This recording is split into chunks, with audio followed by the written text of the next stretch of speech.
my wife's old friend, texted. "She's so clueless. We're meeting again this weekend." I replied. "Too bad I just filed for divorce, took the house, and sent this screenshot to her dad."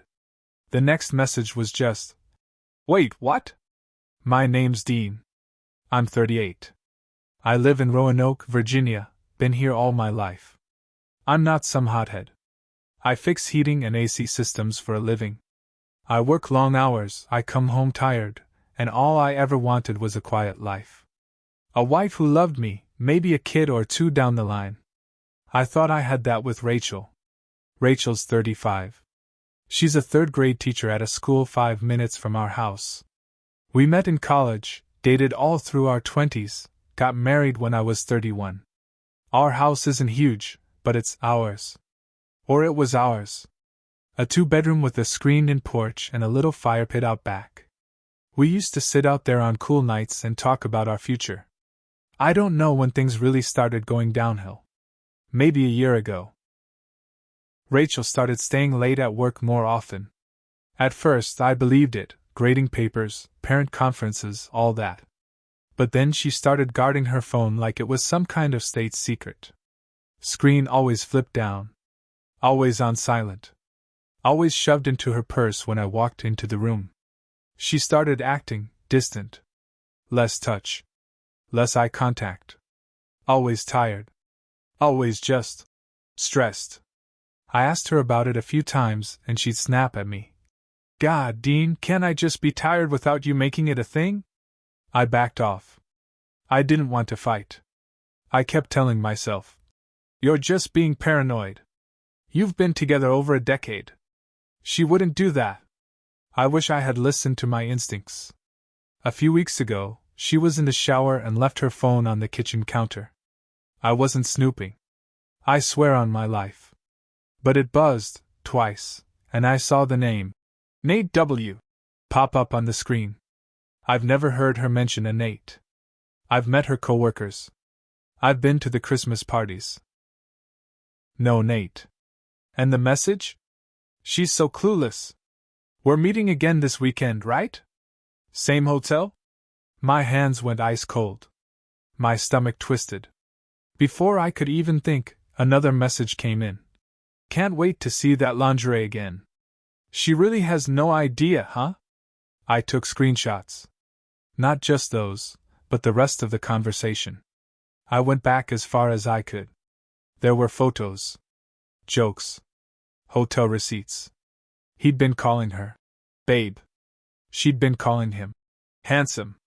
It wasn't just sex, they had feelings. At least he did. Turns out this Nate was an old fling from college. Someone she dated before me, maybe even overlapped a little when we first started seeing each other. She never told me about him. Not once. They reconnected on Facebook after she ran into him at Kroger. Which was a lie. There were messages in there about how she looked him up first. I sat there in that kitchen, with the phone buzzing like a bomb, and everything just clicked. She lied. Repeatedly. Boldly. Right to my face. I didn't yell. I didn't cry. I didn't throw anything. I just sat there, still, breathing slow, reading every last filthy, smug message. My heart didn't even beat fast. That scared me the most. Instead of confronting her right then, I started planning. I copied every message to a USB drive. I printed some of the worst ones, just enough. I met with a divorce lawyer the next morning. We'd been married long enough that I could claim fault.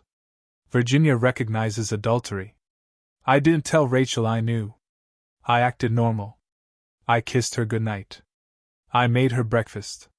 She told me she was volunteering at a school fundraiser that Saturday.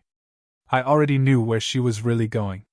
They had a room booked at a Marriott across town. I had the confirmation in the messages. So while she packed her little overnight bag full of lies, I had the papers ready. I also sent the screenshots to her dad. Her old school, conservative, church every Sunday dad. The kind of man who once told me, "You treat your wife like gold or you don't deserve to call yourself a man."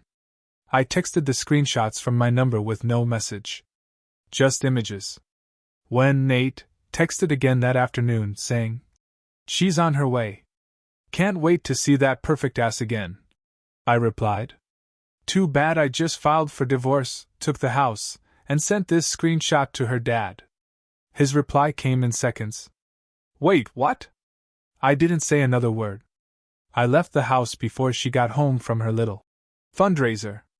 I didn't want to see her. Not yet. I stayed at a motel out by the interstate with thin walls and buzzing lights. I didn't care. I just needed space. Silence. A place to let everything settle. Rachel didn't call me that night. Not once. But the next morning, I woke up to 10 missed calls and a bunch of texts. "Dean, please. I need to talk to you." "Where are you?" "Please, I can explain." "Can we fix this?" "Don't do this." Then there was one from her dad. "Come see me." I did. He opened the door with a look I won't forget. Not angry. Not sad. Just broken. We sat on his porch. He handed me a glass of sweet tea like it was a normal day, and then he said, "How long's this been going on?" I told him everything I knew. Showed him the messages. He didn't speak for a while. Then he said, "I raised her better than this.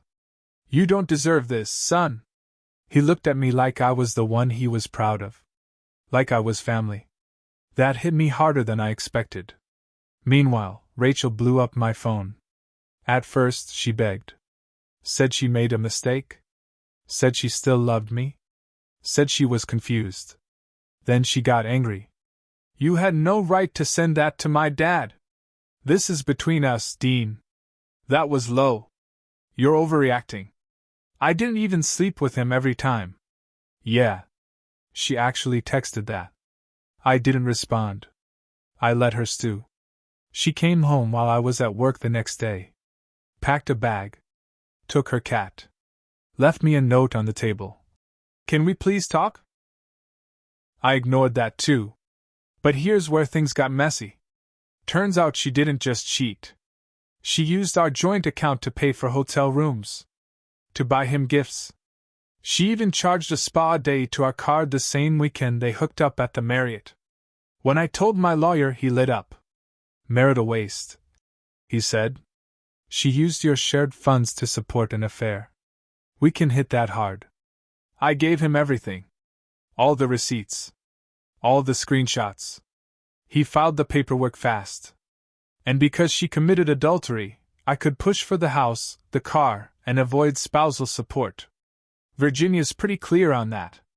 When Rachel got served, she came flying into my work parking lot like a storm. She waited by my truck. My buddy Luis from dispatch saw her and gave me a heads up. "She looks pissed, man," he said. "Want me to walk out with you?" I said no. I wanted to face her alone. I walked out, and there she was. Hair tied up, arms crossed, wearing that fake teacher smile she used to put on for parent nights. She started with, "Dean, this is insane." I said nothing. "You're ruining my life over a mistake." Still nothing. "I thought we were partners." That made me laugh. A short, hard laugh. "You think screwing your ex behind my back for 5 months is a mistake?" I said. "You lied to me every single day. You used our money. You disrespected me in our home. Don't talk to me about partners." She tried crying. Then she tried blaming me, said I was distant, boring, too quiet. Said she felt unseen. I stared at her. "You know what's funny? I was gonna put new windows in the porch this spring. Wanted to surprise you." She blinked, confused. "I was building you a future," I said. "You were building hotel points." Then I walked away. I thought it would die down after that she'd back off, maybe move in with a friend or something. But Rachel wasn't done trying to fix the image of herself she'd broken. She started showing up to places she knew I'd be: grocery store, gas station, even my mom's church one Sunday. She didn't walk in, just parked across the street like some stalker in a Lifetime movie. I saw her through the stained glass window.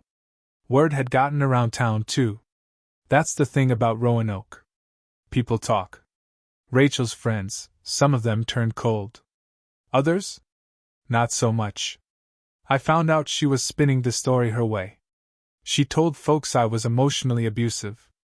That I was controlling. That I blew up our marriage over nothing but a few texts. She even said I hacked her phone. I could have laughed if it didn't sting so bad. Then Nate messaged me. Yeah. Him. He used some burner number, but I knew it was him the second I saw. Man to man, can we talk? I didn't answer. So he sent more. She told me you were separated when we started seeing each other. She said you were barely speaking. She lied to me too. At first, I figured he was just covering his ass, trying to make himself feel better. But then he sent this. She's saying I forced her into it. She told her dad I was stalking her. That made me pause. Rachel was burning everything to the ground. Her story changed with whoever she was talking to. To her friends, I was the bad guy. To her dad, Nate was the predator. To me, she played the confused wife who got in over her head. I started wondering, how far would she go to protect herself? That same week, I got a letter in the mail from a lawyer. Not my lawyer. Her lawyer. She was now filing a counterclaim, accusing me of mental cruelty, saying I pressured her sexually and created an unsafe home environment. I read the letter 3 times. Then I laughed. Then I got mad. I brought it to my lawyer, who said, she's panicking. She knows the adultery claim is solid. This is a Hail Mary. But it got worse. She called my boss. Said I was mentally unstable and had been making threats. I got pulled into HR. Luckily, my manager, Greg, had known me for years. He sat through the whole meeting with a straight face, then walked me out and said, "Don't worry. We know who you are. Let her dig her own grave." Then he told me something else. She called last week too. Said she wanted a copy of your work schedule. I felt sick. I changed the locks that night. Bought a camera for the porch. Moved my tools and personal stuff to a locked unit. Then I sat down and called her dad. I told him everything. From the burner messages to the false claims. He didn't say much, just muttered, "Jesus Christ," a few times. Then, "I'm gonna talk to her." 2 days later, Rachel showed up again, this time, crying in her car, parked in front of the house for an hour.